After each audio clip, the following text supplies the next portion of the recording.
نام حسین کچھ دیر آپ کی خدمت میں ہوں۔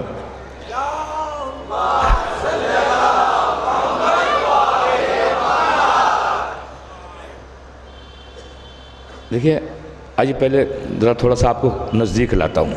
آپ عظمت حسین ابن علی دیکھیں۔ کچھ فضائل و کمالات وہ ہوتے ہیں جو انسان کے اپنے ذاتی ہوتے ہیں، اپنے پرسنل ہوتے ہیں، خود اس کی شخصیت ہوتی ہے، ٹھیک ہے نا۔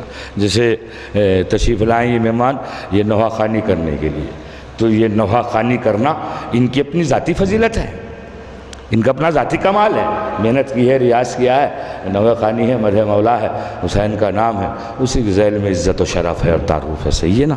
تو کچھ کمالات ذاتی ہوتے ہیں اپنے، کچھ کمالات و فضائل اور فضیلتیں وہ ہوتی ہیں جو کسی بھی انسان کو بزرگ سے حصے میں ملتی ہیں، کچھ وہ ہوتی ہیں جو چھوٹوں سے حصے میں آتی ہیں، کچھ وہ ہوتی ہیں جو برابر والوں سے ملتی ہیں۔ مثلا بغیر کسی کے آ رہی ہے اور کیا مثال دوں، یہ بہت اچھی رہے گی بات۔ مثلا کوئی معلوم کرے کہ یہ کون صاحب بیٹھے ہوئے ہیں، کون صاحب بیٹھے ہوئے ہیں، آپ کہیں آپ انہیں نہیں جانتے، یہ قبلہ شبیع الحسن صاحب کے بیٹے ہیں اور سبط نبی صاحب کے پوتے ہیں۔ توجہ کریے آپ نے۔ تو اب یہ بیٹے اور پوتے جو ہیں یہ فضیلت بزرگوں سے حصے میں آئی، توجہ کر رہے ہیں نہیں؟ تو کچھ فضیلتیں بڑوں سے چھوٹوں کو ملتی ہیں، کچھ اپنوں سے چھوٹوں سے ملتی ہیں۔ کہا صاحب یہ جو بیٹھے ہوئے آپ انہیں نہیں پہچانتے ہوئے کون ہیں؟ کہا نہیں پہچانتے، کہا یہ فلاں جو ڈاکٹر صاحب ہیں نا یہ ان کے والد ہیں، ان کے بیٹے بہت بڑے ڈاکٹر ہیں، عظیم ترین ڈاکٹر ہیں۔ تو اب یہ فضیلت چھوٹے سے بڑے کی طرف گئی، ٹھیک ہے نا۔ تو کبھی فضائل اپنے ذاتی ہوتے ہیں، کبھی بڑوں سے حصے میں آتے ہیں، کبھی چھوٹوں سے بڑوں کی طرف جاتے ہیں، کبھی برابر والے سے ہوتے ہیں۔ کہا یہ کون صاحب ہے؟ کہا انہیں نہیں پہچانتے، وہ فلاں جو بہت بڑے عالم ہیں نا یہ ان کے بھائی ہیں، یہ ان کے بھائی ہیں، تو یہ برابر والے سے ملی۔ تو پھر سے بات دہراؤں، کچھ فضیلتیں ذاتی ہوتی ہیں اپنی، کچھ بزرگوں سے ملتی ہیں، کچھ چھوٹوں سے ملتی ہیں، کچھ برابر والوں سے ملتی ہیں۔ یہ بغیر کسی مقایسے کے، کوئی مقایسہ نہیں ہے، بس فضیلت کا ایک گوشہ ہے۔ مرسل اعظم کو اگر آپ دیکھیں تو ذاتی فضائل الحمدللہ خاتم الانبیاء ہیں، سید الانبیاء ہیں، وجہ خلقت کائنات ہیں، محبوب خدا ہیں، طٰہٰ ہیں، یاسین ہے، مزمل ہے، مدثر ہے، سراج منیر ہے، سراج مجیر ہے، شفیع روز محشر ہے، شفیع روز محشر ہے، بے پناہ کمالات ہیں، بے پناہ فضائل ہیں۔ لیکن بزرگ کے اعتبار سے دیکھیں تو والد ماجد نہ نبی ہے نہ امام، نہ نبی ہے نہ امام۔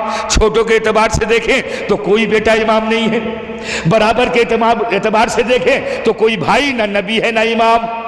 پہنچ رہی ہے بات؟ آئیے مولا کائنات کو دیکھیں، ذات کے اعتبار سے دیکھیں تو ولی اللہ ہے، نفس اللہ ہے، ید اللہ ہے، عین اللہ ہے، وجہ اللہ ہے، نفس اللہ ہے، فاتح خیبر ہے، فاتح باب خیبر ہے، فاتح باب خیبر ہے، ٹھیک ہے، قاتلین مشرکین ہے، بے پناہ فضائل و کمالات ہیں، بے پناہ فضائل و کمالات ہیں۔ ایک سانس کا ثواب کائنات کو بانٹ دیا جائے تو سارے گناہگار بخش دیے جائیں، اتنے صاحب فضائل ہیں کون؟ ذات کے اعتبار سے۔ لیکن بزرگ کے اعتبار سے دیکھیے تو آپ کے والد ماجد نہ نبی ہے نہ امام، بزرگ کے اعتبار سے نہ نبی ہے نہ امام، برابر کے اعتبار سے دیکھیں تو کوئی بھائی نہ نبی ہے نہ امام۔ بیٹوں کے اعتبار سے دیکھیں چھوٹوں کے تو دو بیٹے امام ہیں، بس دو بیٹے امام ہیں، حسن و حسین علیہ السلام۔ آئیے امام حسن کو دیکھیں، ذات کے اعتبار سے دیکھیں تو آپ امام ہیں، منصوص من اللہ ہیں، فرستادہ خدا ہیں، اللہ کے الہی نمائندے ہیں، حجت خدا ہیں زمین کے اوپر۔ لیکن اگر بزرگ کے اعتبار سے دیکھیں تو باپ امام ہیں، باپ امام ہے، برابر کے اعتبار سے دیکھیں تو ایک بھائی امام ہے، ایک بھائی امام ہے۔ اگر چھوٹے کے اعتبار سے دیکھیں تو اولاد میں کوئی امام نہیں ہے۔ اللہ اکبر، عظمت حسین ابن علی۔ اگر ذات کے اعتبار سے دیکھیں تو خود امام، بزرگ کے اعتبار سے دیکھیں تو باپ امام، برابر کے اعتبار سے دیکھیں تو بھائی امام، چھوٹوں کے اعتبار سے دیکھیں تو نو بیٹے امام۔